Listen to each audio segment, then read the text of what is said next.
TDP అధినేత చంద్రబాబు నాయుడు ముఖ్యమంత్రిగా ప్రమాణ స్వీకారానికి మాజీ మంత్రి అంబటి రాంబాబు రావాలంటూ గుంటూరు టీఎన్ఎస్ఎఫ్ నేతలు వినూత్నంగా స్వాగతం పలికారు. టీఎన్ఎస్ఎఫ్ జిల్లా అధ్యక్షుడు మన్నవ వంశీ అమృతరావు ఆధ్వర్యంలో గుంటూరులోని అంబటి నివాసానికి వెళ్లారు. అంబటికి చీర, జాకెట్, పూలు ఇచ్చేందుకు టీఎన్ఎస్ఎఫ్ నేతలు ప్రయత్నం చేశారు.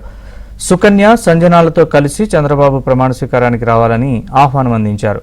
విద్యార్థి నేతల్ని పోలీసులు అడ్డుకున్నారు. అంబటి మంత్రిగా ఉన్న సమయంలో పోలవరాన్ని సందర్శించమంటే సంజన, సుకన్యను చూడడానికి సమయం లేదని నేతలు మండిపడ్డారు.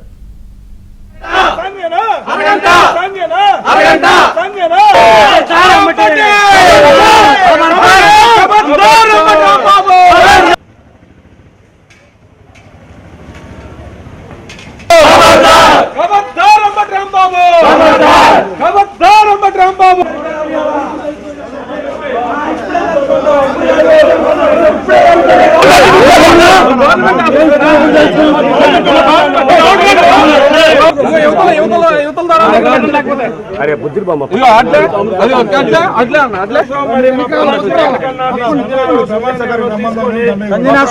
కుటుంబ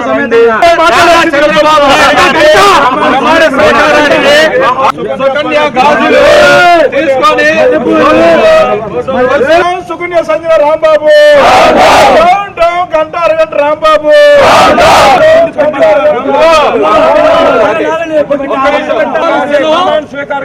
ప్రమాణ స్వీకారానికి 12వ తారీఖు రావాల్సిందిగా ఇవాళ మేము చేయాల్సి వచ్చింది. లేకపోతే ఇవాళ ఈ అవసరం కూడా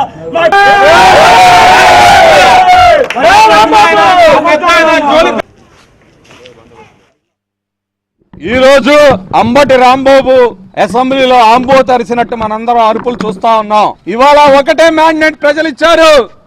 ఎక్కడ దిక్కు లేని స్థితిలో ఉమ్మడి గుంటూరు జిల్లాలో పల్నాడులో అడుగుపెట్టని స్థితిలో ఇవాళ రాంబాబు, ఆంబోతు రాంబాబు ఉన్న సంగతి మనందరం చూసాం.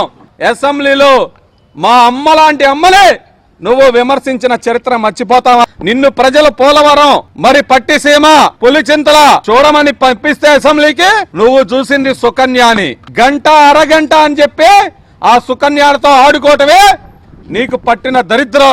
ఒకటే గుర్తుపెట్టుకో రాంబాబు, నువ్వు ఇంకొకసారి గనక మా నాయకుల్ని ఎవరినైనా విమర్శిస్తే నీ పుచ్చ పగలగొట్టి పళ్ళు రాలగొట్టి నీ ఇంటి ముందే వేస్తామని కూడా ఈ సందర్భంగా హెచ్చరిస్తా ఉన్నాం.